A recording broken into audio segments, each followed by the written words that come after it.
ভিন্ন ধারার গান ও প্যাশনের জন্য বরাবরই নজর কাড়েন সঙ্গীতশিল্পী ও অভিনেত্রী জাফর রহমান।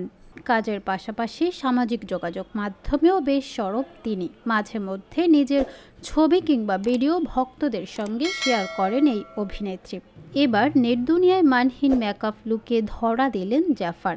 সম্প্রতি নিজের ফেসবুকে কয়েকটি ছবি পোস্ট করেছেন এই গায়িকা, যেখানে খোলামেলা পোশাকে অনুরাগীদের মাঝে ধরা দিয়েছেন জাফর। ওই ছবিগুলোতে দেখা যায় গায়িকার পরনে রয়েছে হাফ জিন্স আর সাদা ক্রপ টপ, খোলা চুল, মাথায় রোদ চশমা আর লো মেকআপ লুকে গুহার মাঝে উত্তাপ ছড়াচ্ছেন তিনি। তবে কানে দুল, ঠোঁটে হালকা লিপস্টিক আর চোখের চাহনি যেন নজর কেড়েছে ভক্তদের।